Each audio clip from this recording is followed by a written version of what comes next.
రక్షకుడైన యేసుక్రీస్తు నామంలో అందరికీ వందనాలు. ఈ గుడ్ ఫ్రైడే దినాన మీ అందరితో కలిసి ఈ దినాన దేవుని సన్నిధిలో గడపటం దేవుడిచ్చినటువంటి భాగ్యంగా నేను భావిస్తూ వాక్యాన్ని మనం కొంత అధ్యయనం చేయడానికి ప్రయత్నం చేద్దాం.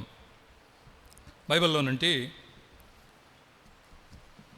యెషయా గ్రంథం 53వ అధ్యాయం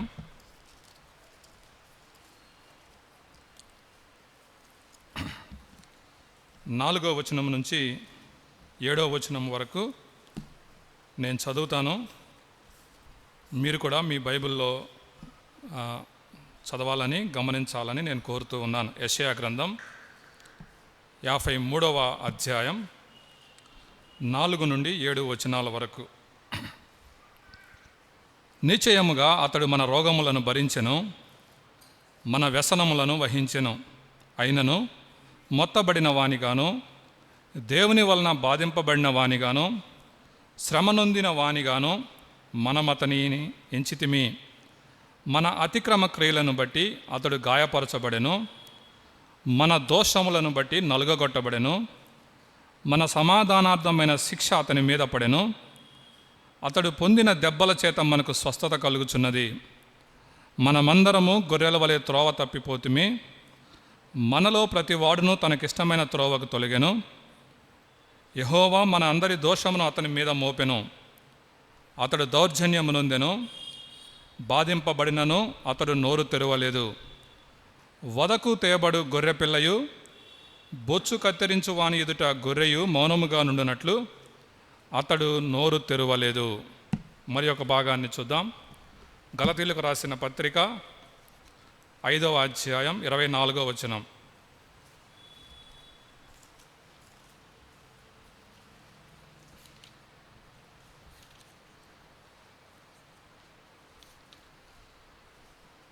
గలతీయులకు రాసిన పత్రిక 5వ అధ్యాయం 24వ వచనం. క్రీస్తు యేసు సంబంధులు శరీరమును దాని ఇచ్చలతోనూ దురాశలతోనూ సిలువ వేసి ఉన్నారు. 6వ అధ్యాయం 14వ వచనం. గలతీ పత్రిక 6వ అధ్యాయం 14వ వచనం. అయితే మన ప్రభు అయిన యేసుక్రీస్తు సిలువ యందు తప్ప మరి దేని యందును అతిశయించుట నాకు దూరమవునుగాక. దాని వలన నాకు లోకమునకు నేనును సిలువ వేయబడి ఉన్నాము. ప్రభు సహాయం కొరకు ప్రార్థన చేద్దాం. ప్రేమగల తండ్రి, జీవం కలిగిన దేవా, నీ ఘనమైన శ్రేష్టమైన ఉన్నతమైన నామానికి నీకు వందనాలు. మహోన్నతుడా, మహాగణుడా, మా కొరకు 2000 సంవత్సరాల క్రితం మా అందరి పాప శిక్షను నీపై వేసుకొని దేవా, గొప్ప వేదనను గొప్ప శ్రమను మా కొరకు పొంది మా అందరి శిక్షను నా ప్రభు తొలగించి మాకు రక్షణ ఇచ్చిన మా దేవాతి దేవుణ్ణి ఈ ఉదయకాలం జ్ఞాపకం చేసుకుంటూ వందనాలు స్తోత్రాలు చెల్లిస్తున్నాం. ప్రభు, ఎంత ప్రేమ నాయన నీది, ఎంత కరుణగల దేవుడవు ప్రభా నీవు. మా మాటలు వర్ణించటానికి చాలు, మా జ్ఞానము సరిపోదు, మా ఊహకు అందదు నాయన. సాగిలపడుతున్నాం, నమస్కరిస్తున్నాం, పూజిస్తున్నాం, నీకు అప్పగించుకుంటున్నాం స్వామి. నీ సిలువ కార్యాన్ని కొద్దిసేపు మేము అధ్యయనం చేయాలని ఆశపడుతుంటుండగా దయగల మా తండ్రి మాతో మాట్లాడండి. నన్ను అర్థం చేసుకోవటానికి మా కృప చూపించండి. పరిశుద్ధ ఆత్మదేవ, మీరే మా అందరితో మాట్లాడమని వేడుకుంటున్నాం. మాకు అర్థమయ్యే రీతిలో తెలియచేయండి స్వామి. సిలువ ప్రేమ, సిలువ కార్యాన్ని అర్థం చేసుకునే భాగ్యాన్ని దయచేయండి ప్రభు. నిలబడిన నన్ను యేసుక్రీస్తు ప్రభు వారి యొక్క రక్తంతో కడిగి పరిశుద్ధ ఆత్మదేవాన్ని శక్తితో నింపి వాడుకొనమని, తద్వారా మేమందరము నిన్ను ఆరాధించడానికి, నీకు సమర్పించుకోవడానికి, నీ ప్రేమను ప్రభు అనుభవిస్తూ జీవించడానికి మా అందరికీ సహాయం చేయమని యేసుక్రీస్తు నామం ద్వారా స్తుతించి ప్రార్థించి అడిగి వేడుకుంటున్నాం మా తండ్రి, ఆమెన్. ఒక దైవజనుడు సిలువను గూర్చి ఇలా అంటాడు. సిలువ 3 రకాలు. ఒకటి ఆకారపు సిలువ, రెండవది ఆచారపు సిలువ, మూడవది ఆధ్యాత్మిక లేదా ఆత్మీయమైనటువంటి సిలువ. ఆకారపు సిలువ ఏంటి అంటే అది సిలువ ఆకారంలో చెక్కతో కానీ ఇనుముతో కానీ ఒక ఆకారాన్ని చేసి ఒక ఇంటి పైన కానీ చర్చి పైన కానీ చిన్నది చేసుకొని మెడలో వేసుకోవటం కానీ ఆకారంగా సిలువను చేస్తారు. ఎందుకు అలా చేస్తారు అంటే అది పెట్టుకుంటే కీడు రాదు, ఏ కీడు జరగదు, ఏ అపాయము రాదు అని నమ్మి ఆకారంతో ఒక సిలువను చేస్తారు. అది ఒక రకం. రెండవది ఏంటంటే ఆచారపరమైన సిలువ.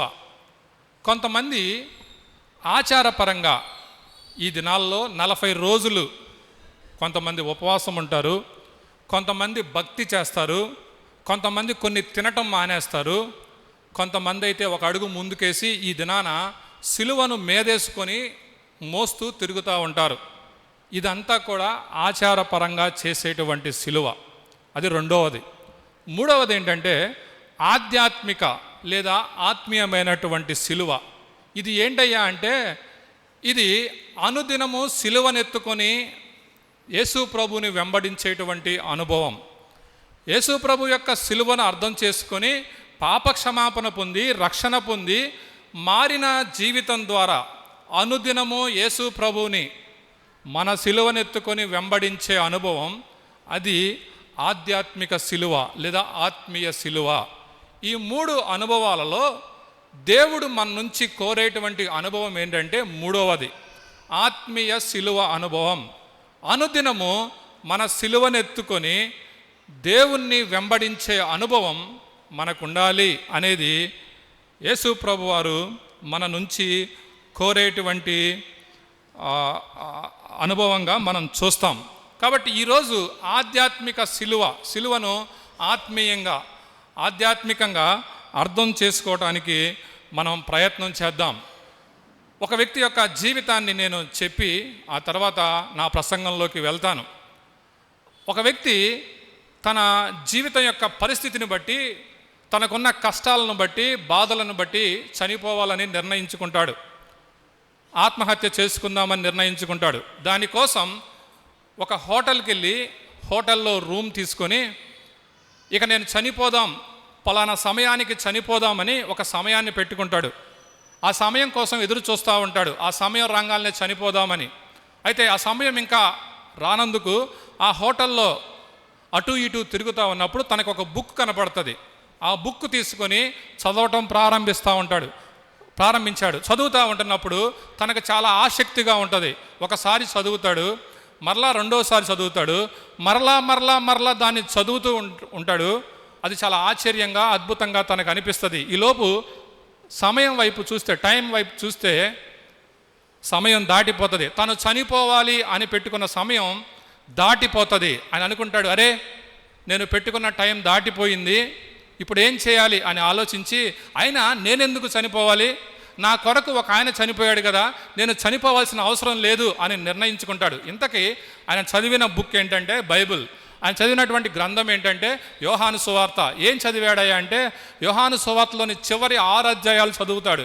యేసు ప్రభు ఎలాగూ మరణించాడు, ఎలాగూ మరణాన్ని జయించి తిరిగి లేచాడు అనే విషయాలు చదివిన తర్వాత తను అనుకుంటాడు, నేను చనిపోవాల్సిన అవసరం లేదు, నా కొరకు ఒక ఆయన చనిపోయాడు, ఈ సత్యాన్ని నేను చాలామందికి తెలియచేయాలి అని అనుకుంటాడు. ఆయన పేరు మెల్ గిబ్సన్. ఆయన ఈ విషయాన్ని ప్రపంచానికి తెలియచేయాలని యేసు ప్రభు యొక్క జీవితంలోని చివరి 24 గంటలు జరిగినటువంటి సంఘటనలను ఒక సినిమా రూపంలో తీశాడు. ఆ సినిమా పేరు ప్యాషన్ ఆఫ్ ద క్రైస్ట్. మనలో చాలామంది చూసి ఉండొచ్చు. ప్యాషన్ ఆఫ్ ద క్రైస్ట్ అనే సినిమాను ఆయన తీశాడు. ఆయన తీసిన తర్వాత ఆ సినిమాని చాలామంది చూస్తే ఏమర్థమైంది అంటే, చాలామందికి వచ్చిన ప్రశ్న ఏంటంటే, యేసు ప్రభువుని ఇంత భయంకరంగా శిక్షించారా, యేసు ప్రభు పొందినటువంటి శిలువ మరణం ఇంత భయంకరంగా ఉంటుందా, వామ్మో ఆ కొట్టడం ఏంటి, ఆ హేళన ఏంటి, ఆ అవమానం ఏంటి, ఇంత భయంకరంగా ఉంది ఏంటి అని చాలామంది మదిలో ఆ ప్రశ్న వచ్చింది. ఆ ప్రశ్నను అలాగే ఉంచుకొని ఒకసారి ఆయన అడిగారు, ఏమండి మెల్ గిబ్సన్ గారు, మీరు యేసు ప్రభుని ఇంత క్రూరంగా హింసించినట్టు చూపించారు కదా, అంతలాగా యేసు ప్రభుని హింసించారా? ఆ కొరడాలతో కొట్టడం ఏంటి, ఆ హేళన ఏంటి, ఆ బాధ ఏంటి అని ఆయన అడిగితే ఆయన చెప్పిన సమాధానం ఏంటంటే, ప్యాషన్ ఆఫ్ ద క్రైస్ట్ సినిమాలో నేను చూపించింది కేవలం 40% మాత్రమే. యేసు ప్రభు పొందినటువంటి శ్రమలలో, ఆయన పొందినటువంటి ఆ యొక్క ఉగ్రతలో నేను చూపించింది 40% మాత్రమే, ఇంకా 60% నేను చూపించలేదు. అంటే మనము ఊహిస్తుంది, మనము చూసింది, మనం అర్థం చేసుకుంటుంది వాస్తవంగా ఆయన పొందినటువంటి శ్రమలతో పోలిస్తే చాలా తక్కువ. ఆయన అన్నాడు, ఆ శ్రమ నాకు అర్థమైతే నా జీవితం మారింది, అందుకే ఇతరులకు చెప్పాలని నేను సినిమా తీశాను అని ఆయన చెప్తా ఉన్నాడు. ప్రియమైన వారలారా, యేసు ప్రభు యొక్క శిలువ మరణాన్ని ఎవరైనా అధ్యయనం చేస్తే వచ్చేటువంటి ఫలితం ఏంటంటే జీవితం మారిపోతుంది, ప్రవర్తన మారిపోతుంది, జీవిత అలవాట్లు మారిపోయాయి.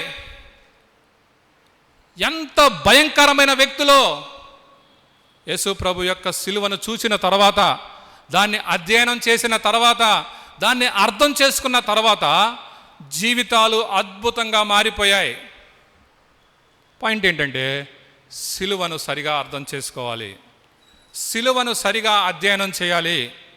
శిలువలో ఉన్నటువంటి ప్రేమను, శిలువలో ఉన్నటువంటి త్యాగాన్ని, శిలువలో ఉన్నటువంటి క్షమాపణను సరిగా అర్థం చేసుకుంటే మనిషి యొక్క జీవితాలు మారిపోతాయి. చాలామంది జీవితాలు మారిపోయాయి. ఈ 2000 సంవత్సరాల్లో కొన్ని వందల వేల లక్షల మంది యొక్క జీవితాలు అద్భుతంగా మారిపోయాయి. కారణం ఏంటంటే శిలువను సరిగా అర్థం చేసుకున్నారు, శిలువ వైపు చూశారు. ఒక భక్తుడు అంటాడు, శిలువ వైపు చూస్తున్న కొలది నా మనస్సు కరిగి కరిగి నీరైపోతా ఉంది అని ఒక పాట రాస్తాడు. ఆంధ్ర క్రైస్తవ కీర్తనలో ఆ పాట ఉంటుంది. శిలువను ఎంత ఎక్కువగా చూస్తూ ఉంటే, ఎంత ఎక్కువగా అధ్యయనం చేస్తూ ఉంటే నా మనస్సు అంతలాగా మారిపోతూ ఉంది. ప్రియమైన వారలారా, శిలువను సరిగా అర్థం చేసుకోవటానికి, శిలువను సరిగా మనం అనుసరించటానికి ప్రయత్నం చేయాలి. ఈనాటి నా మెసేజ్లో శిలువను గురించి సరిగా అర్థం చేసుకోవటానికి, శిలువలో ఏం జరిగింది, మనకేంటి ఉపయోగం అనే విషయాలు క్లుప్తంగా నేను చెప్పడానికి ప్రయత్నం చేస్తా.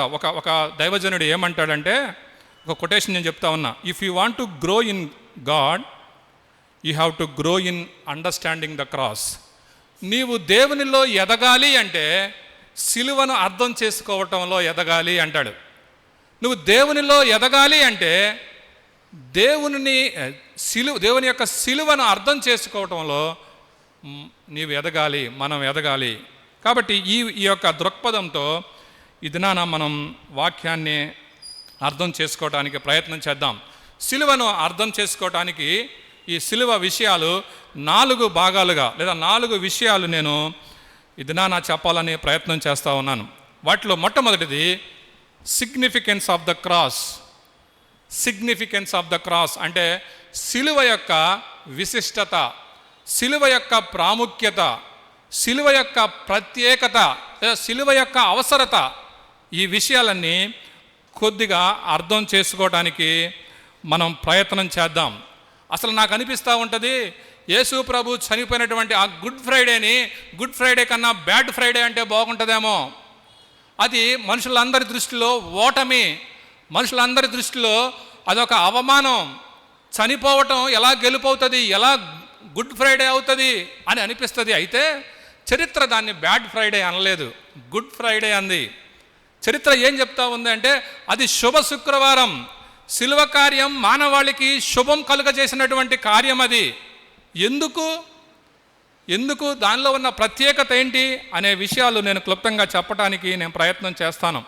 ఎందుకయ్యా అంటే జగత్తు పునాది వేయబడక మునిపే త్రిత్వంలో ఉన్నటువంటి త్రియేక దేవుని యొక్క మనసులో ఉన్నటువంటి ప్రణాళిక గుడ్ ఫ్రైడే రోజు నెరవేరింది. జగత్తు పునాది వేయబడక మునిపే తండ్రి కుమారుల పరిశుద్ధాత్మ దేవుని యొక్క మనసులో ఒక ప్రణాళిక ఉంది. ఏంటి ప్రణాళిక అంటే మానవాళి యొక్క పాప శిక్ష నుంచి విడిపించడానికి ఒక గొప్ప కార్యాన్ని చేయాలి. అదే రక్షణ కార్యం, శిలువ కార్యం. అది చేయాలి అని ఎప్పుడో ప్రణాళిక వేయబడటం జరిగింది. యేసు ప్రభు రాకముందు 750 సంవత్సరాల క్రితం యెషయా ప్రవక్త ద్వారా అది చెప్పబడింది. ఆయన చక్కగా ఇప్పుడు మనం చదివినటువంటి మాటల్లో అది ఉంది. యెషయా గ్రంథం 53 అధ్యాయంలో మనం చూస్తాం. 750 సంవత్సరాల క్రితమే ఆ మాటలు చెప్పబడ్డాయి. అది కార్యరూపం దాల్చింది ఈ దినాన, గుడ్ ఫ్రైడే దినాన. అదే ఆ కార్యమే సిలువ కార్యం. అందుకే బహుశా దాన్ని అన్నారు అది గుడ్ ఫ్రైడే, లేదా అది శుభం. ఇంకా చెప్పాలి అంటే మానవాళికి దేవుడు చేసినటువంటి మేలులన్నిటిలో గొప్ప మేలు ఏదైనా ఉందంటే అది సిలువ కార్యమే. మానవాళికి ఉన్నటువంటి సమస్యలన్నిటినీ, లేదా మానవాళికి ఉన్నటువంటి అత్యంత భయంకరమైనటువంటి గొప్ప అపాయాన్ని తప్పించింది సిలువ కార్యం. గొప్ప అపాయం, గొప్ప ఉగ్రత, గొప్ప శిక్ష తప్పించింది సిలువ కార్యం. మరణించిన రోజు ఆ రోజు, మరణించిన రోజు, మానవాళిని భయపెడుతున్నటువంటి మరణం ఆ రోజు మరణించింది యేసు ప్రభు యొక్క సిలువ కార్యం ద్వారా. అందుకే సిలువ చాలా ప్రత్యేకమైనది, సిలువ కార్యం విశిష్టమైనది. అది అందుకే శుభ శుక్రవారంగా పిలువబడింది. ఇంకా మనం ఆలోచిస్తే ప్రియులారా, వాస్తవంగా సిలువలో యేసు ప్రభు పొందినటువంటి సిలువలో ప్రత్యేకత కొంత ఉంది. ఏంటయ్యా అంటే, వాస్తవంగా సిలువ శిక్ష ఎవరికి వేస్తారంటే దేశద్రోహులకు, అలాగే దైవద్రోహులకు, నరహంతకులకు, ఇలాంటి వారికి వేసేటువంటి శిక్ష సిలువ మరణం. ఇక అది ఎలాంటిది అంటే, ఒక ఆయన ఏమంటాడంటే ప్రపంచంలో అత్యంత భయంకరమైన శిక్ష ఏదైనా ఉందంటే అది సిలువ మరణమే. అది అసలు ఎలా వచ్చింది అంటే, మొట్టమొదటిగా ఈ యొక్క సిలువ మరణాన్ని పారసీకులు, పర్షియన్లు దీన్ని అమలు చేసేవారు. ఆ తర్వాత దీన్ని రోమన్లు కూడా దీన్ని అమలు చేయటం ప్రారంభించారు. యేసు ప్రభువుని వారే వేసింది. అత్యంత భయంకరమైన శిక్ష ఇది. దేశద్రోహులకు, నరహంతకులకు, దైవద్రోహులకు వేసేటువంటి శిక్ష ఇది. కానీ దీనిలో ప్రత్యేకత ఏంటంటే, ఏ పాపము చేయని వ్యక్తి, ఎవరికి అన్యాయం చేయని వ్యక్తి, ప్రేమ గల మాటలు ప్రపంచానికి పంచిన వ్యక్తి, ఒక నీతిమంతుడు, ఒక యథార్థవంతుడు, ఇలాంటి వ్యక్తికి ఈ శిక్ష వేయటం చాలా ఆశ్చర్యం అనిపిస్తుంది. అరే, వాస్తవంగా చూస్తే నరహంతకులకి, దేశద్రోహులకి, దైవద్రోహులకి వేసేటువంటి శిక్షను ఏ పాపము చేయని నీతిమంతుడు, యథార్థవంతుడు, ఎన్నడూ ఎవరికి హాని చేయని వ్యక్తి, తన ప్రేమనంతా పంచినటువంటి వ్యక్తి, ఆయనకు ఈ శిక్ష వేయటం చాలా ప్రత్యేకంగా అనిపిస్తుంది, ఆశ్చర్యంగా అనిపిస్తుంది. ఇంకా మనం చూస్తే యేసు ప్రభుని శిక్ష అమలు చేయడానికి ముందు 6 సార్లు తీర్పు తీరుస్తారు. ప్రతి తీర్పులో కూడా వాళ్ళు అన్న మాట ఏంటంటే, ఈయనలో నాకు ఏ దోషము కనపడటం లేదు. చూడండి ఒకసారి లూకా సువార్త 23వ అధ్యాయం, లూకా సువార్త 23వ అధ్యాయం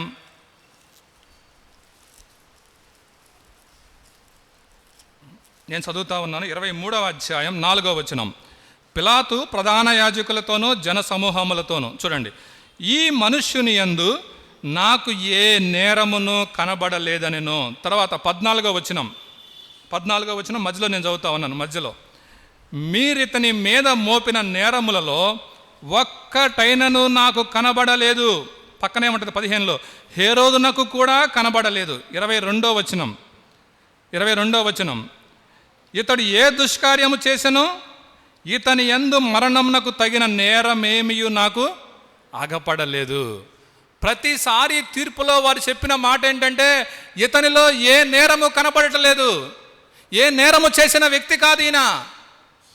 ఈయన నీతిమంతుడు, యథార్థవంతుడు, ఈయన మానవాళికి ప్రేమ వాక్కులు పంచిన వ్యక్తినా.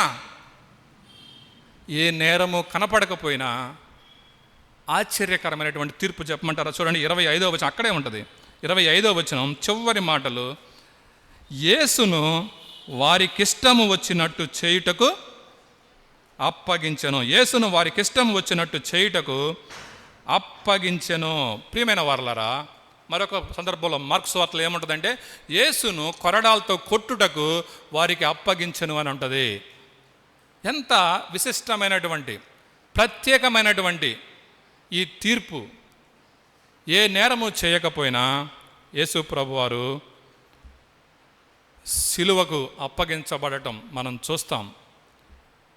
అందుకే ప్రత్యేకమైనది. ఇంకో రకంగా మనం ఆలోచిస్తే ఎందుకన్నా ఎందుకు బ్రదర్ ఇలాగా? మనందరికీ తెలుసు. సిలువ యొక్క అవసరత మనకు తెలియాలి అంటే ఒక్కసారి మానవ జీవితం యొక్క పరిస్థితిని అర్థం చేసుకోవాలి. మానవ జీవితం యొక్క పరిస్థితి అర్థమైతే సిలువ యొక్క అవసరత మనకు అర్థమవుతుంది. ఏంటి మానవ జీవితం యొక్క పరిస్థితి అంటే, మానవుడు దేవుని లెక్క చేయకుండా, దేవుణ్ణి పట్టించుకోకుండా, దేవుని యొక్క ఆజ్ఞలను విడిచి తన ఇష్టానుసారంగా జీవించటం ప్రారంభించాడు. ఏ దేవుడైతే మనిషిని చేశాడో ఆ దేవుణ్ణి పట్టించుకోకుండా నా జీవితం నా ఇష్టం, నా ఇష్టానుసారంగా నేను బ్రతుకుతాను అని తన ఇష్టానుసారంగా జీవించటం ప్రారంభించాడు. దాన్ని బైబిల్ గ్రంథం ఏమంది అంటే, దానికి బైబిల్ పెట్టిన పేరు, యేసు ప్రభు దేవుడు పెట్టిన పేరు ఏంటంటే అది పాపం. దేవుణ్ణి లెక్క చేయకుండా ఇష్టానుసారంగా నా జీవితం నా ఇష్టం అన్నట్లు ప్రవర్తించే ప్రవర్తనను బైబిల్ పాపం అని అంటా ఉంది. అంతటితో ఆగకుండా ఈ మనిషి పాపం వల్ల ఏమైంది అంటే మనిషి యొక్క జీవితం పతనమైపోయింది. మానవ విలువలు పతనమైపోయాయి. పాపం వలన మనిషి యొక్క ప్రతి రంగం కూడా పాడైపోయింది. సంబంధాలు పాడైపోయాయి. మానవ విలువలు పతనమైపోయాయి. మనిషిని మనిషి చంపుకోవటం, మనిషిని మనిషి మోసం చేయటం, అబద్ధాలాడటం, దొంగతనాలు చేయటం, వ్యభిచారం చేయటం, ఒకటంటూ లేకుండా విచ్చలవిడిగా జీవించటం మానవాళికి అలవాటైపోయింది. పాపపు తాలూకా వచ్చినటువంటి పర్యవసానం ఇది. పాప స్వభావం వల్ల మానవుని యొక్క ప్రవర్తనలో వచ్చినటువంటి మార్పిది. నా జీవితం నా ఇష్టం, నన్నెవరు అడుగుతారు అన్నట్లుగా మనిషి జీవించటం ప్రారంభించాడు. ప్రియమైన వారలారా, అయితే బైబిల్ ఏమందో తెలుసా? దేవుడు ఏమన్నాడు తెలుసా? ఈ ప్రవర్తనకు శిక్ష ఉంది. ఈ ప్రవర్తనకు, పాపముకు శిక్ష ఉంది. అందుకే బైబిల్ అంటా ఉంది, పాపమునకు జీతం మరణం. పాపమునకు జీతం మరణం. మరణం అంటే అర్థం దేవునితో ఎడబాటు. దేవుడు ఉండని ఒకే ఒక ప్రదేశం నరకం. అంటే మనిషి పాపం చేయటం వలన, పాప స్వభావంతో జీవించటం వలన నరకం వైపు పరుగులు తీస్తూ ఉన్నాడు, నరకం వైపు పరిగెడతా ఉన్నాడు. ఇది మానవుని యొక్క పరిస్థితి. మానవుని యొక్క అన్ని రంగాలు పాడైపోయాయి. మానవ విలువలు పతనమైపోయాయి. విచ్చలవిడిగా జీవిస్తూ ఉన్నాడు. దాని కొరకు శిక్ష, దాని కొరకు ఉగ్రత సిద్ధంగా ఉంది. ఇలాంటి పరిస్థితుల్లో మానవుడుంటే మనిషి దీని నుంచి తప్పించుకోవటానికి చాలా ప్రయత్నాలు చేస్తూ ఉన్నాడు. ఈ పాప శిక్షను తప్పించుకోవాలని, దేవుని యొక్క ఉగ్రత నుంచి తప్పించుకొని దేవుని యొక్క కరుణను, కనికరాన్ని పొందాలని మనిషి చాలా ప్రయత్నాలు చేస్తూ ఉన్నాడు. ఏంటి ఆ ప్రయత్నాలంటే, మనిషి చేసే ప్రయత్నాలు మంచి పనులు, దాన ధర్మాలు, పుణ్యకార్యాలు, ప్రార్థనలు, పూజలు, ఇలా రకరకాల పనులు చేసి పాపపు తాలూకా ఉగ్రత నుంచి తప్పించుకుంటామేమో, దేవుని యొక్క అనుగ్రహాన్ని పొందుతామేమోనని మనిషి చాలా ప్రయత్నాలు చేస్తూ ఉన్నాడు. అయితే వాస్తవం ఏంటంటే మనిషి చేసే ఏ ప్రయత్నం కూడా సఫలం కావటంలా. మనిషి చేసే ఏ ప్రయత్నం కూడా మానవుని యొక్క పాప స్వభావాన్ని తీసేయలేకపోతా ఉన్నాయి. అదిగాక ఇంకా ఎక్కువగా పాపం చేయటం జరుగుతూ ఉంది. ఆశేమో పాపం నుంచి బయటకు రావాలని, శిక్ష తప్పించుకోవాలని. వాస్తవం ఏంటంటే ఇంకా పెరిగిపోతూ ఉంది. ఉగ్రత సిద్ధంగా ఉంది. ఇది మానవుని యొక్క పరిస్థితి. ఈ సందర్భంలో సిలువ ఎందుకో అర్థమవుతుంది. ఈ పరిస్థితుల్లో యేసు ప్రభు ఈ యొక్క గొప్ప అపాయాన్ని, ఉగ్రతను, శిక్షను తప్పించడానికి యేసు ప్రభు ఈ లోకానికి వచ్చినట్లుగా మనకు అర్థమవుతుంది. అందుకే సిలువ ప్రాముఖ్యమైనది, ప్రత్యేకమైనది, విశిష్టమైనది. అది మానవాళి అందరికీ అవసరమైనది. సిగ్నిఫికెన్స్ ఆఫ్ క్రాస్ అర్థం చేసుకుందాం. సిలువ ఎంత విలువైనది. ఆ సిలువే లేకపోతే మన పరిస్థితి ఏంటి? సిలువ కార్యమే లేకపోతే ఏం చేయగలం మనం? ఆ పాప శిక్షను తప్పించుకోవడానికి మన పుణ్యకార్యాలు, మంచి పనులు, దాన ధర్మాలు ఇవేవి కూడా మనల్ని విడిపించలేవు. ఎందుకంటే మానవాళిపై ఉన్నటువంటి ఉగ్రత అంత భయంకరమైనది. అర్థం చేసుకోవడానికి ప్రయత్నం చేద్దాం. రెండవ భాగాన్ని చెప్పడానికి ప్రయత్నం చేస్తాను. రెండవది సొల్యూషన్ త్రూ ద క్రాస్. సిలువ ద్వారా దేవుడిచ్చినటువంటి పరిష్కారం. Solution through the cross. సిలువ ద్వారా యేసు ప్రభు చూపించినటువంటి పరిష్కారం, జవాబు అదే ఏంటో చూద్దాం. మనకందరికీ తెలుసు, యేసు ప్రభు వారు తన సిలువ కార్యం ద్వారా ఈ పాపం యొక్క శిక్ష నుంచి, ఉగ్రత నుంచి మనల్ని తప్పించాడు. అయితే ఏమి చేశాడు ఆయన? ఎలా చేశాడు? ఏం జరిగింది ఆ రోజున? అసలు ఆ గుడ్ ఫ్రైడే దినాన ఆ రోజుల్లో యేసు ప్రభు యొక్క శిక్ష ఎలా అమలు చేయబడింది? ఏం జరిగింది? ఏమి చేసి ఆయన సొల్యూషన్ తీసుకొచ్చాడు అనే విషయాలు నేను చెప్పడానికి ప్రయత్నం చేస్తాను.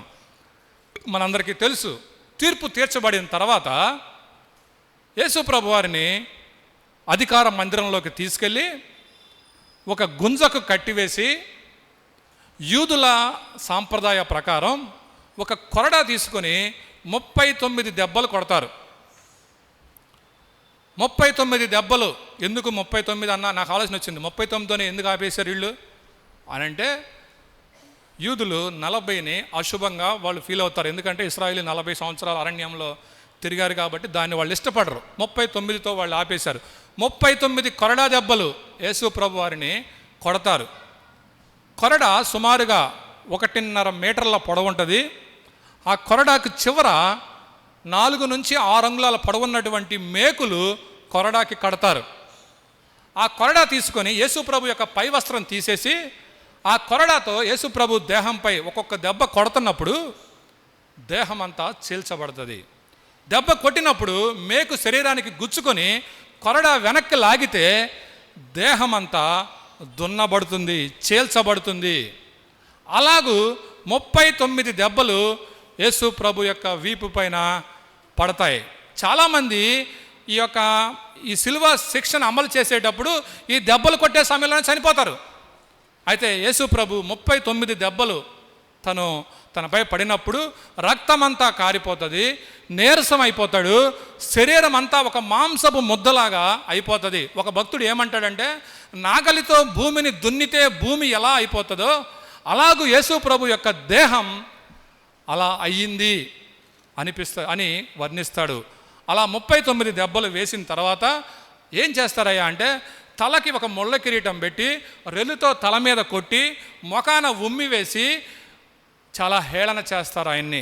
ముఖం మీద ఉమ్మి వేసి ఏమంటారంటే, ఎవరేశారో చెప్పు అని హేళనగా మాట్లాడతారు. ఇంకా వ్యంగ్యంగా యేసు ప్రభు ఎదుట మోకాళ్ళేసి నిన్ను నువ్వు రక్షించుకుంటావా, మమ్మల్ని రక్షిస్తావని హేళనగా మాట్లాడతారు. హేళన, అవమానం అవన్నీ కూడా ఆ యొక్క అధికార మందిరంలో యేసు ప్రభు వారికి చేస్తారు. అవన్నీ అయిపోయిన తర్వాత ఆయన్ని బయటికి తీసుకొచ్చి గొల్గతా అనేటువంటి ఆ సిలువ వేయబడే ప్రాంతానికి తీసుకెళ్తారు. ఈ మధ్య దూరం సుమారుగా 5 కిలోమీటర్లు ఉంటుంది. ఈ 5 కిలోమీటర్లు ఎవరైతే సిలువ శిక్ష పొందుతారో వారే సిలువను మోసుకెళ్ళాలి. అది సిలువ శిక్ష అమలు చేసే విధానం. యేసు ప్రభు వారి పైన సిలువను వేసినప్పుడు ఆయన అది మోసుకుంటూ సుమారుగా 5 కిలోమీటర్లు ఆయన మోసుకెళ్తాడు. ఇది బయటకు వచ్చిన తర్వాత ఒక సంఘటన ఏం జరుగుతుందంటే, శరీరం అంతా మాంసపు ముద్దగా మారింది, దేహమంతా గాయాల పాలైపోయింది. కనీసం ఈ స్థితిలోనైనా కనికరిస్తారేమోనని యేసు ప్రభు వారిని యోధా మత పెద్దలకి ఒకసారి కనపరుస్తారు. చూడండి ఈయన ఎలా ఉన్నాడు అని.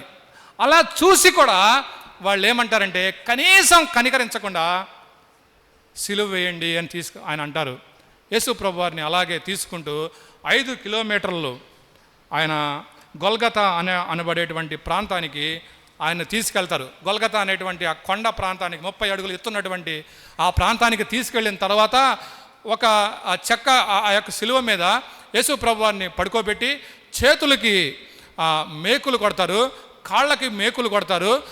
కొట్టిన తర్వాత ఆ సిలువను ఎత్తి ఒక్కసారిగా అప్పటికే తీయబడినటువంటి గుంటలో ఒక్కసారిగా సిలువను గుంటలో దించుతారు. అప్పటికే దేహం అంతా కూడా శీలలపై వేలాడుతూ ఉంటుంది. ఆ దించినప్పుడు భయంకరమైనటువంటి ఆ నొప్పి, ఆ వేదన ఆయన పడతాడు. అలాగూ ఆయన్ని సిలువ వేస్తారు. మన కాలమాన ప్రకారం ఉదయం 9 గంటలకు యేసు ప్రభువారిని సిలువ వేస్తారు. ప్రియమైన వారలారా, ఇవన్నీ చూస్తూ ఉంటున్నప్పుడు ఎంత భయంకరం అండి!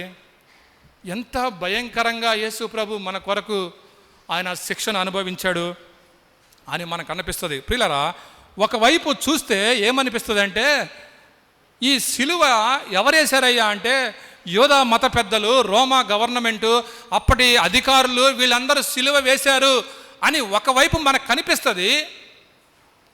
మరోవైపు చూస్తే గొప్ప ఆశ్చర్యమైన సంగతి ఏంటంటే, దీని వెనుక తండ్రి అయిన దేవుని ప్రణాళిక ఉంది. ఈ మాట అర్థం చేసుకుంటున్నప్పుడు నాకు చాలా ఆశ్చర్యంగా అనిపిస్తుంది. దేవా, ఇదంతా నీ ప్రణాళికనా? ఎస్, దేవుని ప్రణాళిక. చూడండి, గలతీయులకు రాసిన పత్రిక 1వ అధ్యాయం, గలతీయులకు రాసిన పత్రిక 1వ అధ్యాయం 4వ వచనం నేను చదువుతా ఉన్నాను. 1వ అధ్యాయం 4వ వచనం. తండ్రి అయిన దేవుని చిత్త ప్రకారము, తండ్రి అయిన దేవుని చిత్త ప్రకారము క్రీస్తు మనలను ప్రస్తుతపు దుష్ట కాలములో నుండి విమోచింపవలెనని మన పాపముల నిమిత్తము తన్ను తాను అప్పగించుకొనెను. ప్రియమైన వర్లరా, ఎవరి చిత్త ప్రకారం? ఎవరి చిత్త ప్రకారం? తండ్రి అయిన దేవుని చిత్త ప్రకారం. అయ్యో ప్రభువా, దేవా, ఇది నీ వెనుక నీ ప్రణాళిక ఉందా? పైకి చూడటానికి ఎవరో శిక్షిస్తున్నారు, వేధిస్తున్నారు అనిపిస్తుంది, కానీ దీని వెనుక దేవుని ప్రణాళిక ఉంది. నాకైతే ప్రశ్నలు వస్తూ ఉన్నాయి. ఏమనంటే, ప్రభువా, ఎందుకు ఇంత శిక్ష? ఎందుకు ఈ విధంగా? ఎందుకు ఇంతలాగా? ఎందుకు ఇంత కఠినంగా నువ్వు నీ ప్రణాళిక అని అలాగే ఆలోచిస్తూ ఉంటే నాకేమనిపించిందంటే, దేవుడు పాపాన్ని ఎంత భయంకరంగా చూస్తాడో, లేదా పాపము ఎంత తీవ్రమైందో, పాపము యొక్క ఉగ్రత, పాపము యొక్క శిక్ష ఎంత భయంకరమైందో నాకు అర్థమవుతా ఉంది, మనకు అర్థమవుతా ఉంది. దేవుడు పాపాన్ని తేలిగ్గా తీసుకోడు, శిక్షించి తీరుతాడు. కుమారుడైనా సరే, అక్కడ ఉంది కుమారుడే. కానీ మొట్టమొదటి మనిషి ఆదాము దగ్గర నుంచి ఈ భూమి మీద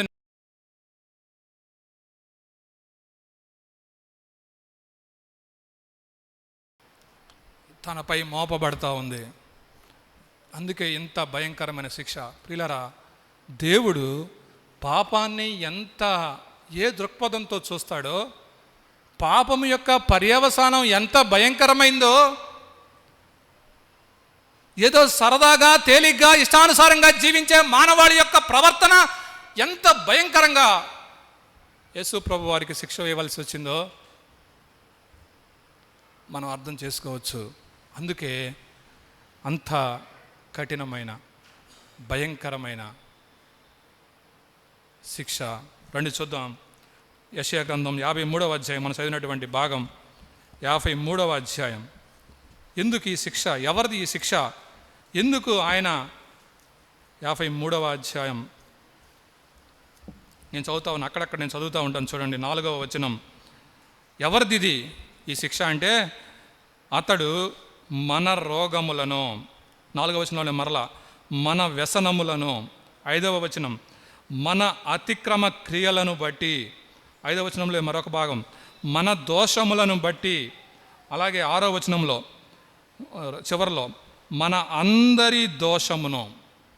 ప్రియమైన వర్లరా, మన రోగములు, మన వ్యసనములు, మన అతిక్రమములు, మన అందరి దోషములు ఏం చేశాడు చూసారా? చూడండి, 4వ వచనంలో భరించెను, 5వ వచనం గాయపరచబడెను, 5వ వచనం చివరిలో మధ్యలో నలుగగొట్టబడెను. ఎవరిది శిక్ష? ఎవరిది? మన వ్యసనములు, మన రోగములు, మన దోషములు, మన పాపములు. కానీ ఎవరి మీద పడిందంటే ఆయన భరించాడు, ఆయన నలుగగొట్టబడ్డాడు, ఆయన అప్పగించుకున్నాడు. చూడండి, అక్కడ ఒక మాట ఉంటుంది,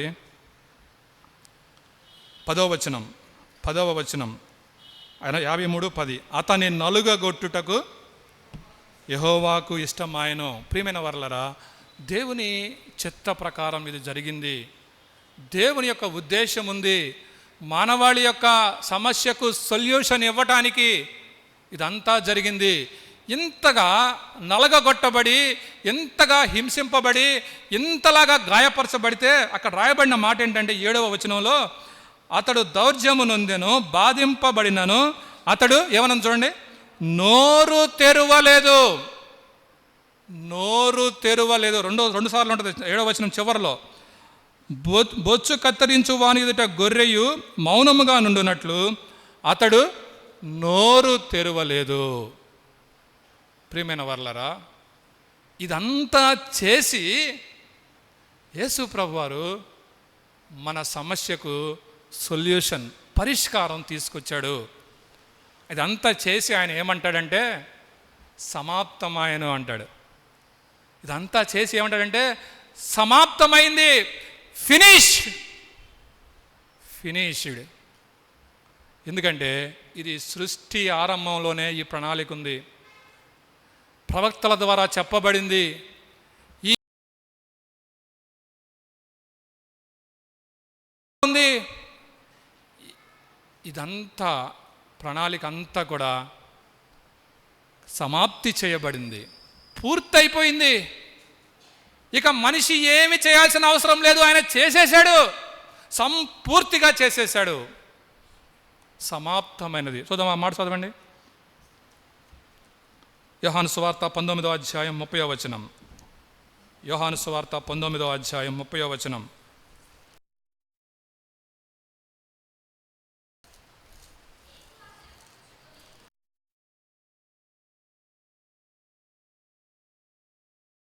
సమాప్తమైనదని చెప్పి తల వంచి ఆత్మను అప్పగించను. ప్రియ సహోదరుడా, సహోదరి, సమాప్తమైపోయింది. ఏంటది? యేసు ప్రభు యొక్క శిలువ కార్యం. మానవాళిపైనటువంటి ఉగ్రత, శిక్ష అంతా కూడా కొట్టివేయబడింది.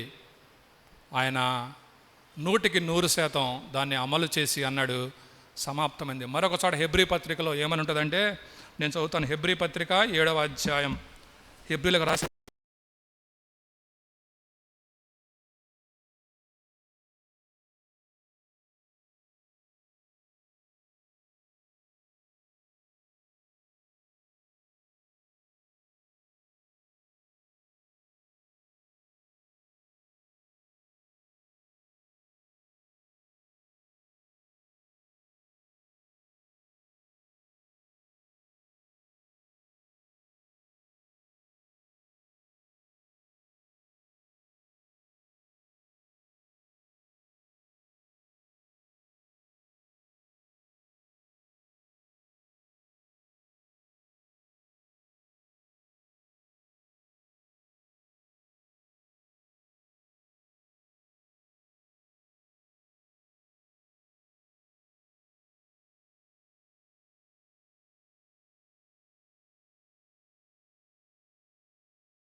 మరే మార్గము కూడా లేదు.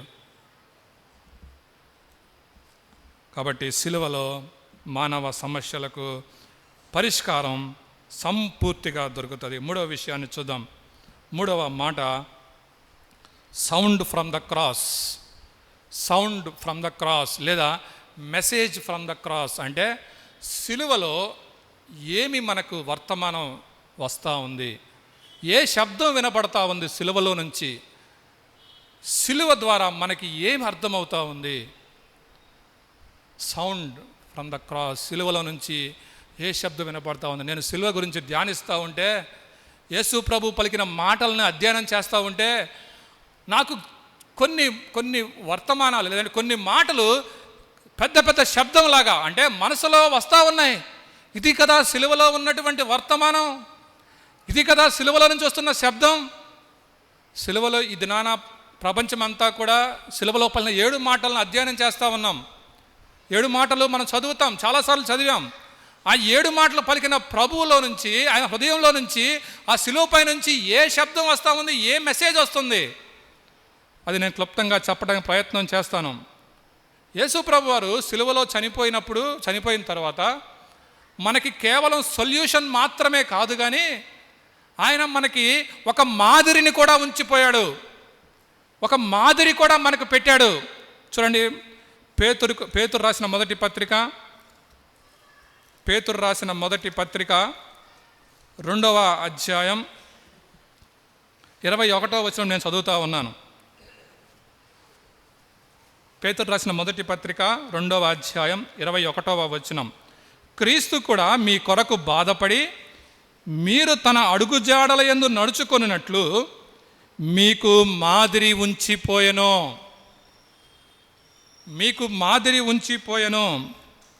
ప్రియమైన వర్లరా, దేవుడు సిలువ ద్వారా సొల్యూషన్ ఇవ్వటం మాత్రమే కాదు కానీ సిలువ ద్వారా మనకి మాదిరి ఉంచిపోయాడు. ఏంటి ఆ మాదిరి? లేదా సిలువలో నుంచి ఏమి మనకి మెసేజ్ వస్తూ ఉంది, ఏ శబ్దం వస్తూ ఉంది అని ఆలోచిస్తే చాలా విషయాలు వస్తాయి. కానీ ఒక 3 విషయాలు నేను త్వరగా చెప్పడానికి ప్రయత్నం చేస్తాను. ఏంటి అది అంటే, సిలువను అధ్యయనం చేస్తూ ఉన్నప్పుడు నాకు బాగా అర్థమైనటువంటి ఒక విషయం ఏంటంటే, సిలువలో యేసు ప్రభు పొందిన ఆ శ్రమలు చూస్తూ ఉంటే నాకు ఒక భయంకరమైనటువంటి శబ్దం వినిపిస్తూ ఉంది. ఏంటి ఆ శబ్దం తెలుసా? దయచేసి పాపం చేయొద్దు. పాపము చాలా భయంకరమైనది. సృష్టికర్తను సిలువ ఎక్కడానికి గల కారణం ఆ పాపమే. పాపాన్ని తేలిగ్గా తీసుకోవద్దు. పాపానికి శిక్ష బహు భయంకరమైంది. ఆయన పొందిన దెబ్బలను, శ్రమలను చూస్తూ ఉంటే ఏమి కనపడతా ఉంది, ఏమి వినపడతా ఉందంటే పాపం భయంకరమైంది సహోదరుడా, పాపం భయంకరమైంది సహోదరి. నీకు ఈ విషయం అర్థమైందా? సిలువను చూడు, అది ఎంత భయంకరమైందో అర్థమవుతుంది. అందుకు కాదా చేతులకు మేకులు, దాని కొరకే కాదా ముళ్ళ కిరీటం, దాని కొరకే కదా కొరడా దెబ్బలు. ఇదంతా ఒక ఎత్తు అయితే, యేసు ప్రభు పొందిన ఆ యొక్క తీవ్రమైన వేదన ఏంటి? ఏ వేదన? గెత్సెమనే తోటలో ఆయన ప్రార్థన చేస్తూ ఉన్నప్పుడు, కొద్ది రోజుల్లో దేవుడు నన్ను పాపమంతా నాపై పడినప్పుడు, పాపం యొక్క ఉగ్రత నా పైకి వచ్చినప్పుడు ఆయన చేయి విడిచిపెడతాడేమో అని ఆ టెన్షన్ తట్టుకోలేక విపరీతమైనటువంటి ఒత్తిడిలోకి వెళ్ళినప్పుడు చెమట రక్తంగా మారింది అని బైబిల్ చెప్తా ఉంది. అంత వేదన. ఆయన వేదనంతా మేకుల గురించి కాదు, ఆయన వేదనంతా కొరడా దెబ్బల గురించి కాదు, ఆయన వేదనంతా ఒకటే, తండ్రితో ఎడబాటు రాబోతుంది. పాపం యొక్క ఉగ్రత అంతా నా మీదకి రాబోతా ఉంది. అందుకే ఆయన ఆ ఉగ్రతను, ఆ వేదనను తట్టుకోలేక ప్రార్థన కూడా చేశాడు. ఏమనంటే, తండ్రి నీ చిత్తమైతే ఈ గిన్నె నా ఎదురు నుంచి తొలగించు. ఎంత వేదన పడకపోతే ఆ మాట ఆయన అన్నాడు. ఇదంతా చూస్తున్నప్పుడు, సిలువను చూస్తున్నప్పుడు ఏమర్థమవుతుందంటే, పాపము తేలిగ్గా తీసుకోవడానికి వీల్లేదు. పాపము భయంకరమైనది. దేవుడు పరిశుద్ధుడు, పాపాన్ని శిక్షించి తీరతాడు. ఆయన తన కుమారుణ్ణి శిక్షించడానికి వెనుకడిగా వేయలేదు. రాయబడింది అక్కడ, ఆయనకు ఇష్టమాయను. ప్రియ సహోదరుడా, సిలువను చూస్తే మనందరం నేర్చుకోవాల్సింది, పాపం భయంకరమైంది. సరదాగా ఏదో చిన్న ఆనందం కోసం, ఏదో శరీరీచ్ఛను నెరవేర్చుకోవడం కోసం, ఎవరు చూడరులే, ఏం కాదులే అనుకొని పాపాన్ని తేలిగ్గా తీసుకోవడానికి వీల్లేదు. సిలువలో శబ్దం వినపడతా ఉంది. యేసు ప్రభు లోపల మనసులో హృదయంలో నాకు తెలిసి ఇలాంటి శబ్దం వస్తూ ఉంది, దయచేసి పాపం చేయొద్దు. పాపం భయంకరమైంది. రెండవది, సిలువను చూస్తూ ఉంటున్నప్పుడు అర్థమైన విషయం ఏంటంటే యేసు ప్రభు యొక్క ప్రేమ, యేసయ్య ప్రేమ ఎంత గొప్పదో సిలువను చూస్తే అర్థమవుతుంది. ఒక భక్తుడు అంటాడు, ప్రేమకు అర్థం తెలియాలంటే సిలువ వైపు చూడాలి. ప్రేమకు సరైన నిర్వచనం ఎక్కడ దొరుకుతుందంటే సిలువలోనే దొరుకుతుంది. అవధులు లేని, పరిమితి లేని శాశ్వతమైనటువంటి ప్రేమ యేసు ప్రభు వారు కలువరి సిలువలో చూపించాడు. ఈ ప్రేమ అర్థం కాక నీకు తెలియకుండానే నీ కొరకు నా కొరకు 2000 సంవత్సరాల క్రితం తన ప్రేమ అంతటిని మానవాళికి చూపించినటువంటి ఈ సత్యాన్ని గ్రహించని చాలామంది ప్రేమ కోసం రకరకాల ప్రయత్నాలు చేస్తూ ఉన్నారు. ప్రాణమిచ్చిన ప్రేమను మర్చిపోయి లోక ప్రేమల కొరకు, లోక స్నేహాల కొరకు, ప్రాణాలు తీసే ప్రేమల కొరకు పరుగులెడతా ఉన్నారు. అయితే గుడ్ ఫ్రైడేలో ఉన్న గుడ్ న్యూస్, సిలువలో ఉన్న గుడ్ న్యూస్, నీ కొరకు నా కొరకు మనందరి కొరకు యథార్థమైన ప్రేమ, అవధులు లేని ప్రేమ, శాశ్వతమైన ప్రేమను మన యేసు ప్రభు మనందరి కొరకు చూపించాడు. నాకు అనిపిస్తుంది ఆయన ఆ ప్రేమను చూపించేటువంటిప్పుడు ఆయన హృదయంలోంచి వచ్చే మాట ఏంటయ్యా అంటే, ఈ ప్రేమను అర్థం చేసుకోండి, ఈ ప్రేమను అర్థం చేసుకోండి. అంత మాత్రమే కాదు, ఆయన అంటూ ఉంటాడు, నాకు అనిపిస్తూ ఉంది, ఈ ప్రేమను అర్థం చేసుకోండి, ప్రేమ కలిగి జీవించడానికి ప్రయత్నించండి. ఇది సిలువ సందేశం, ఇది సిలువలో వస్తున్న శబ్దం. ప్రేమను అర్థం చేసుకోండి, ప్రేమ కలిగి జీవించండి. ప్రియమైన వర్లారా, ఒక వ్యక్తి ఎవరైనా ఈ లోకంలో యథార్థమైన ప్రేమతో జీవించగలరు అంటే వాళ్ళు కేవలం సిలువను అర్థం చేసుకున్న వాళ్ళు మాత్రమే. ఒకవేళ వాళ్ళే చూపించకపోతే ఇంక ఈ లోకంలో ఎవరూ చూపించలేరు. ఎందుకంటే అంత ప్రేమను పొందిన వాళ్ళం మనం, అలాంటి ప్రేమను అర్థం చేసుకున్న వాళ్ళం మనం. సిలువలో వస్తున్న శబ్దం ప్రేమను అర్థం చేసుకోండి. మూడవది క్షమాపణ. సిలువను చూస్తూ ఉంటే అర్థమవుతున్న విషయం ఏంటంటే క్షమాపణ. క్షమాపణ. యేసు ప్రభు వారిని కొరడాలతో కొడుతూ హేళన చేస్తూ చాలా విపరీతంగా బాధ పెడతా ఉంటే వారి వైపు చూస్తూ దేవుణ్ణి ప్రార్థించిన ఏంటంటే ఆయన ప్రార్థించింది, తండ్రి వీరిని క్షమించు. ఎవరి గురించి అన్న మాట అది? తనని సిలువ వేస్తున్నవారు, తనని బాధ పెడుతున్నవారు, తనని హేళన చేస్తున్నవారు, తనపై వ్యంగ్యంగా మాట్లాడుతున్నవారు, వారి గురించి ఆయన అన్నమాట తండ్రి క్షమించు. ఆయన సిలువలో ఏమర్థమవుతుందంటే ఆయన క్షమాపణను ఇష్టపడే దేవుడు. ఆయన క్షమించడానికి సిద్ధమైన మనసు గలవాడు. ఆయన మానవాళ్ళని క్షమించేవాడు. ఆయన అయితే క్షమాపణ పొందిన మనము క్షమించటం నేర్చుకోవాలి. సిలువను అనుసరించే వాళ్ళమని చెప్పుకోవాలి మనం అంటే క్షమించటం నేర్చుకోవాలి. మాదిరి యేసు ప్రభు యొక్క క్షమాపణ. సహోదరుడా, సహోదరి, సిలువ నీకు అర్థమైతే మన జీవితాల్లో క్షమించటం అనే అలవాటు ఉంటుంది. బాధాకరమైన సంగతి ఏంటంటే సిలువ గురించి ఎంతో మాట్లాడతాం, ఎన్నో అధ్యయనాలు చేస్తాం, కానీ కనీసం మన తోటి వారిని కూడా మన కుటుంబంలోనే క్షమించలేం. ఎంత దారుణం అండి ఇది. కనీసం భార్యని భర్తని కూడా క్షమించే మనసులు లేదు చాలామందికి. విశ్వాసుల గురించే నేను మాట్లాడుతూ ఉన్నాను. నేను క్షమించను అని ధైర్యంగా చెప్తున్నారు. అదే నీ మాట అయితే సిలువకి నీకు ఎలాంటి సంబంధం లేదు. సిలువలో నుంచి ఆయన కేకలు వేస్తున్న మాట క్షమాపణ, క్షమించటం అలవాటుందా? గుండెల మీద చేసి చెప్పగలవా? యేసు ప్రభు యొక్క క్షమాపణ నాకు అర్థమైంది, నేను కూడా క్షమిస్తూ ఉన్నాను. నాకు హాని చేసిన వాళ్ళకి, నన్ను అకారణంగా నన్ను బాధ పెట్టిన వారిని ప్రభు యొక్క ప్రేమను బట్టి క్షమించగలుగుతా ఉన్నాను. అది చెప్పినంత తేలిక కాదు ప్రియ తమ్ముడు చెల్లి. ప్రభుపై ఆధారపడితే, సిలువను అధ్యయనం చేస్తే, యేసు ప్రభు పొందిన ఆ శ్రమలను అధ్యయనం చేస్తే, సిలువలో ఆయన పలుకుతున్న మాటను మనం అధ్యయనం చేస్తే, అర్థం చేసుకుంటే క్షమించగలం.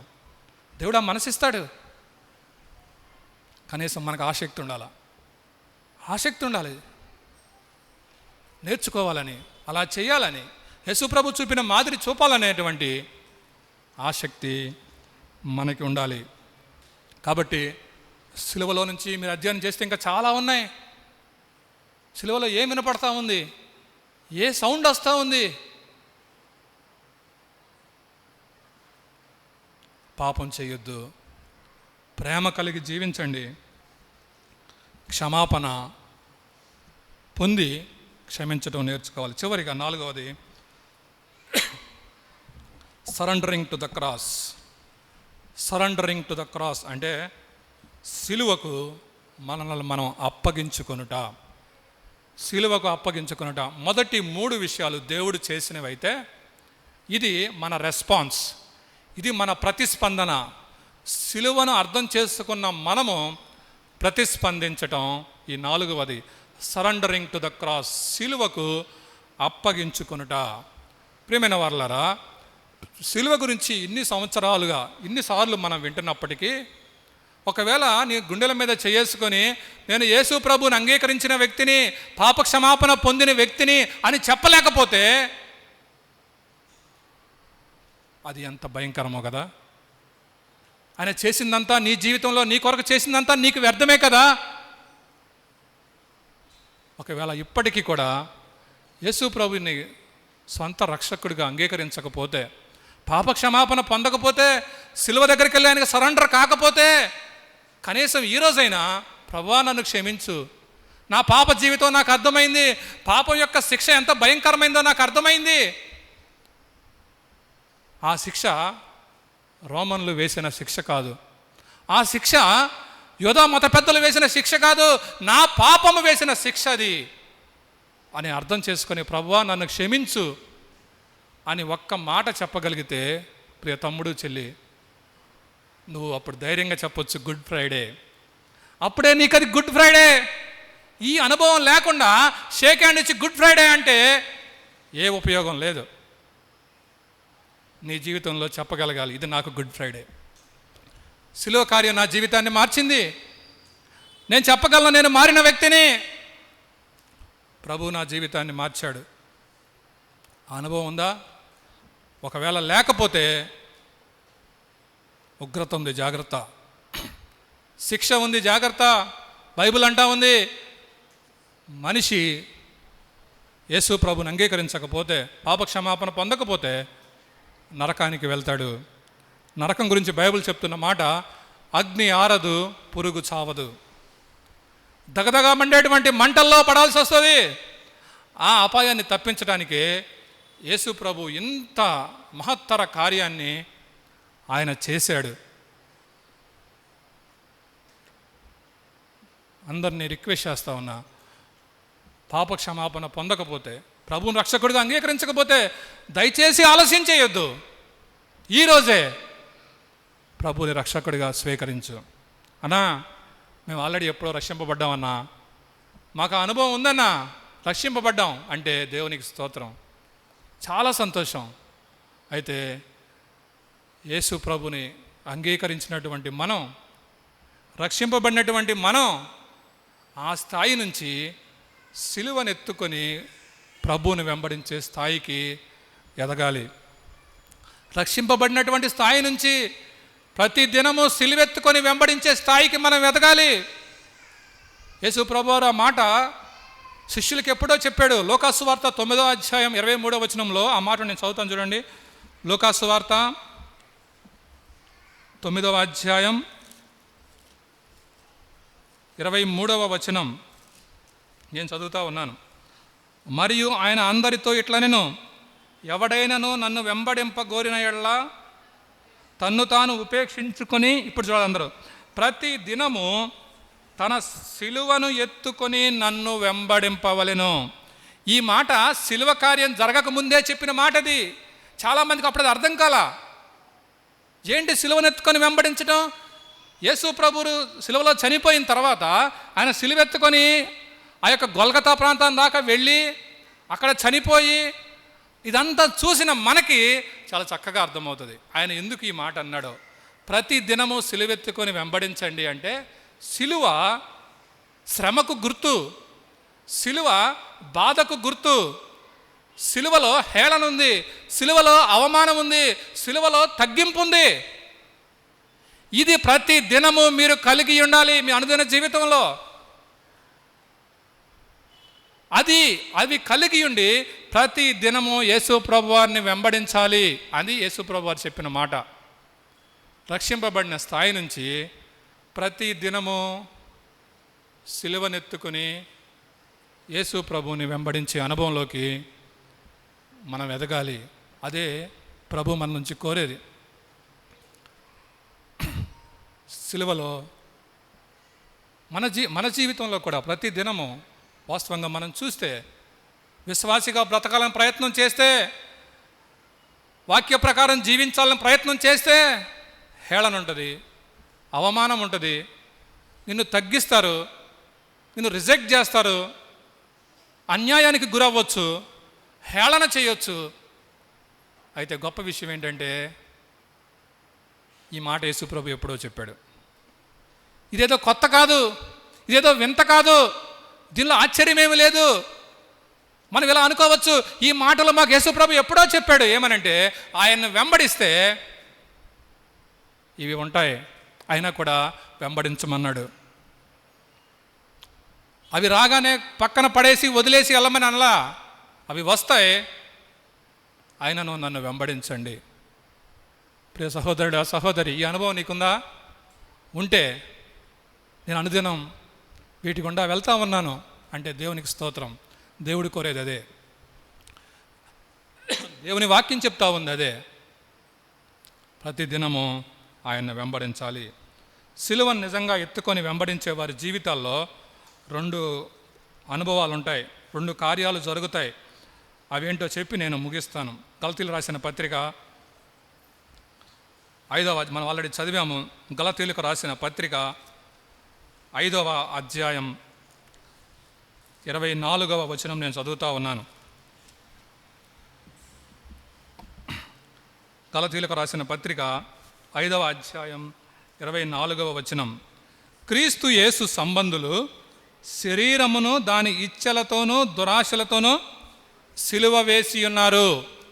ఎవరైతే ప్రతిదినము తన సిలువనెత్తుకొని యేసు ప్రభువుని వెంబడిస్తారో వారి జీవితాల్లో వచ్చేటువంటి అనుభవం ఏంటంటే, ఈ యొక్క ప్రక్రియలో, ఈ ప్రాసెస్లో ఏం జరుగుతుందా అంటే, విశ్వాసులు, అక్కడ రాయబడిన మాట క్రీస్తు యేసు సంబంధులు, వాళ్ళు ఏం చేస్తారయ్యా అంటే శరీరమును దాని ఇచ్చలతోనూ దురాశలతోనూ సిలువ వేసి ఉన్నారు. శరీరం యొక్క ఇచ్చలు, శరీరం యొక్క దురాశలు. మన శరీరానికి, మన మనస్సుకు చాలా దురాశలు, చాలా కోరికలు. అవి దేవునికి వ్యతిరేకమైనవి, దేవునికి ఇష్టం లేనివి, వాక్యానికి వ్యతిరేకమైనవి చాలా మన మనసుల్లోకి వస్తూ ఉంటాయి. శరీరం నెరవేర్చుకోవాలని ప్రయత్నం చేస్తూ ఉంటుంది. పౌలు భక్తుడు ఏమంటా ఉన్నాడంటే, క్రీస్తు సంబంధి అయితే వాటిని సిలువ వేస్తారు, సిలువ వేసి ఉన్నారు అంటాడు. అది అనుభవం. సిలువ వేసేసా. అయితే బాధకర సంగతి ఏంటంటే, విశ్వాసులు చాలా సందర్భాల్లో సిలువ వేస్తారు, అవి మళ్ళీ వస్తాయి. సిలువ వేస్తాను, అవి మళ్ళీ వస్తాయి. అదే సందర్భాల్లో వస్తూ ఉంటాయి. ఈ లోకంలో ఉన్నంతకాలం వచ్చే అవకాశం ఉంది. అందుకని అన్నమాట, ప్రతిదినము ఒక్కసారి వేసి వదిలేస్తే అయ్యేది కాదది. ప్రతి దినము. ఈ అనుభవం నీకుందా? దేవుడు కోరేది అదే. అన్న ఎలా తెలుస్తుందన్నా ఇది సిలువేశామో లేదో అంటే ముందు వచనాల్లో ఉంటుంది. 17వ వచనంలో 5వ అధ్యాయంలో ఒక లిస్ట్ ఉంటుంది. 5వ అధ్యాయం 19వ వచనం, శరీర కార్యములు స్పష్టమై ఉన్నవి, అవేమనగా జారత్వము, అపవిత్రత, కాముకత్వము, విగ్రహారాధన, అభిచారము, ద్వేషములు, కలహము, మత్సరములు, కోదములు, కక్షలు, భేదములు, విమతములు, అసూయలు, మత్తతలు, అల్లరితో కూడిన ఆటపాటలు మొదలైనవి. ఇవన్నీ మనలో ఉన్నాయి, ఆ సందర్భాల్లో వస్తూ ఉన్నాయి. అంటే అర్థం ఏంటంటే సిలువ వేయబళ్ళ, అవి వేయబళ్ళ, వాటిని మనం ఎంటర్టైన్ చేస్తూ ఉన్నాం, వాటిలో ఆనందిస్తూ ఉన్నాం, వాటిని పెంచి పోషిస్తూ ఉన్నాం అని అంటున్నాడు. నువ్వు క్రీస్తు యేసు సంబంధివైతే వాటిని సిలువే. అనుదినము ఈ అనుభవం నీ ప్రార్థనలో ఉండాల్సిన ప్రార్థనాంశం ఇదే. ప్రభువా, ఈ ఆశలను తీసివేయి, ఈ శరీర ఇచ్చలను, దురాశలను నాలోంచి తీసివేయి అని ప్రార్థించాలి. అదే ప్రభువుకు సరెండర్ చేసుకోవటం, అదే సిలువకు సరెండర్ చేసుకోవటం. రెండవ మాట చూసి ముగిద్దాం. 6వ అధ్యాయం 14వ వచనం, అయితే మన ప్రభువైన యేసుక్రీస్తు సిలువ యందు తప్ప మరి దేని యందునూ అతిశయించుట నాకు దూరమవునుగాక, దాని వలన నాకు లోకమునకు నేనును సిలువ వేయబడి ఉన్నాము. పౌలు గారు గల్తీ సంఘానికి చెప్తా ఉన్నాడు. అనుదినము సిలువనెత్తుకొని వెంబడించే వారి జీవితాల్లో వచ్చే మరొక అనుభవం ఏంటంటే, వాళ్ళు దేన్ని బట్టి అతిశయిస్తారంటే సిలువని బట్టే. సిలువలో యేసు ప్రభు వారు చేసిన కార్యాన్ని బట్టి, సిలువలో యేసు ప్రభు చేసినటువంటి ఆ గొప్ప కార్యాన్ని బట్టి అతిశయిస్తారు. ఒక్కొక్కరికి ఒక్కొక్క అతిశయం ఉంటుంది, ఒక్కొక్కరికి ఒక్కొక్క అతిశయం ఉంటుంది. కొంతమంది డబ్బును బట్టి, కొంతమంది కులాన్ని బట్టి, కొంతమంది అందాన్ని బట్టి, యూదులకైతే వాళ్ళ సున్నతిని బట్టి, వాళ్ళ ఆచార క్రియలను బట్టి, ఎవరికి తోచినటువంటి విధంగా వారికి అతిశయాలు ఉన్నాయి. పౌలు అంటాడు, నా జీవితంలో ఉన్న అతిశయం ఏంటంటే సిలువే. సిలువే నాకు గర్వకారణం, సిలువే నాకు అతిశయం, సిలువ తప్ప నాకు మరొక మార్గం లేదు, సిలువే నా అతిశయం అని ఏమంటాడంటే, నేను లోకమునకు నేనును సిలువ వేయబడి ఉన్నాం. ఎలా ప్రియులారా, లోకానికి సిలువ వేద్దాం, ఎలా వేస్తాం? ఎక్కడుంది లోకం? ఎక్కడుందో తెలిస్తే గబగబా వెళ్ళి వేసేసుకుందాం అనిపిస్తుంది. ఎక్కడుంది లోకం? నీ చుట్టూ నా చుట్టే ఉంది, నీ చుట్టూ నా చుట్టే ఉంది. లోకముకు, ఇక్కడ లోకం అని రాయబడినప్పుడు అర్థం చేసుకోవాల్సిన మాట లోక వ్యవస్థ. మన చుట్టూ మనకు తెలియకుండా లోక వ్యవస్థ ఉంది. ఇంకో రకంగా చెప్పాలంటే లోక మర్యాద ఉంది, లోక ఆచారాలు ఉన్నాయి, లోక పద్ధతులు ఉన్నాయి. అవి నీపైన నాపైన ప్రభావం చూపిస్తూ ఉంటాయి. ఇది ఆచారం, ఇది పద్ధతి, ఇది మర్యాద అని నీ మనస్సు పైన ప్రభావం చూపుతూ ఉంటే పౌలు గారు అంటున్నారు, ఆ ఆచారాలను, ఆ పద్ధతులను, ఆ వ్యవస్థను, ఆ మర్యాదను సిలువేశాయి. అది ప్రభువు కోరే లక్షణం, అది ప్రభువు కోరే లక్షణం. వాక్యానికి వ్యతిరేకమైనవి లోక వ్యవస్థ ద్వారా మనసులోకి వస్తున్న విషయాలన్నిటినీ మనం మనసులోనే ఉంచి వాటిని ఎంటర్టైన్ చేస్తూ క్రీస్తు యేసు సంబంధినని ప్రతిదినము సిలువెత్తుకొని వెంబడిస్తున్నాను అని చెప్పుకుంటే మనల్ని మనమే మోసపుచ్చుకుంటున్నాం. లోక వ్యవస్థ విశ్వాసి పైన ఎంతగానో ప్రభావితం చూపిస్తూ ఉంది. ఇంకా దారుణం ఏంటంటే సంఘం పైన ప్రభావితం చూపిస్తూ ఉంది. సంఘ కార్యక్రమాలు సైతం లోక వ్యవస్థ చేత ప్రభావితం చూపించబడతా ఉన్నాయి. లోక ఆచారాలు సంఘంలోకి వచ్చేసాయి, విశ్వాసుల్లోకి వచ్చేసాయి. లోకాన్ని ప్రభావితం చేసిన విశ్వాసులు లోకమే వచ్చి విశ్వాసుల్ని ప్రభావితం చేస్తూ ఉన్నాయి. పైకి ఎన్నో మాటలు చెప్పొచ్చు కానీ లోక వ్యవస్థ మనపై ప్రభావితం చూపిస్తూ ఉంది. ఉదాహరణకి కులం. లోక వ్యవస్థలో బలంగా నాటుకుపోయింది అది. పైకి భక్తి పరులాగా ఎన్నో మాటలు చెప్తారు కానీ కనపడకుండా కులాన్ని మోసుకుంటూనే వస్తున్నారు సంఘాల్లోకి. ఆయన అంటున్నాడు, లోక వ్యవస్థకు, లోక ఆచారాలకు నేను సిలువ వేయబడి ఉన్నాను. ఈ అనుభవం ఉందా? చిన్ననాటి నుంచి సండే స్కూల్కి వెళ్తూ ఎంతో భక్తిగా కనిపిస్తూ మంచిగా చదువుకొని ఉద్యోగాలు చేసుకుంటూ వివాహం దగ్గర రాగానే ఒకటే మాట, నా కులమే కావాలా, నా వాడే కావాలా. ఎవడు నీవాడు? క్రీస్తు యేసు సంబంధులైతే, క్రీస్తు యేసు సంబంధివైతే, క్రీస్తుని వెంబడించేవాడివైతే క్రీస్తు తప్ప మరే కులం లేదు. ఎంత బాధకర సంగతి అంటే, బోధించేవారు, ప్రకటించేవారు, సంఘ నాయకులుగా పిలువబడేవారు, ప్రసంగాలు చేసేవారు సీక్రెట్గా కులాలు చూస్తూ ఉన్నారు, కట్నాలు తీసుకుంటా ఉన్నారు, డబ్బుల విషయాల్లో అన్యాయంగా ప్రవర్తిస్తూ ఉన్నారు. మరలా ఏమి ఎరగనట్టు సంఘాల్లో 7 మాటలు చెప్తా ఉన్నారు, సంఘాల్లో అన్ని పనులు చేస్తూ ఉన్నారు. ప్రియ సహోదరుడా, ప్రియ అక్క, ప్రియ అన్న, దేవుడు ఇష్టపడేది కాదు అది. లోకమునకు నేను లోకమునకును, లోక వ్యవస్థకు, లోక ఆచారాలకి జాగ్రత్త. సిలువ వేయకపోతే జీవితం పాడైపోతుంది. ఎంతోమంది యవనస్తులు నేను చూశాను. ఎంతమంది యవనస్తులు, ఎంత మంచి పిల్లలో, ఎంత భక్తిగా ఉండేవాళ్ళో, వివాహం దగ్గరికి రాగానే దేవుణ్ణి విడిచిపెట్టి కులాన్ని చూసి, అందాన్ని చూసి ఇష్టానుసారంగా వివాహాలు చేసుకొని పాడైపోయిన కుటుంబాలు ఎన్నో. డబ్బుల కోసం వక్ర మార్గాల వైపు వెళ్ళి జీవితాలు పాడు చేసుకున్న విశ్వాసులు ఎందరో. లోక ఆచారాలు కుటుంబాల్లోకి తెచ్చి కుటుంబాలు పాడైపోయినవి ఎన్నో. నేను మాట్లాడుతుంది విశ్వాసుల గురించే, అవిశ్వాసులు కాదు. విశ్వాసుల గురించే, బలలో చేయి వేసే వాళ్ళ గురించే, ప్రతి ఆదివారం ఆరాధించే వాళ్ళ గురించే. ప్రియమైన వర్లరా, లోకమునకు నాకు లోకమును. నువ్వు విశ్వాసమైతే సిలువ దగ్గరికి వెళ్ళి, ప్రభా నన్ను నేను సమర్పించుకుంటాను,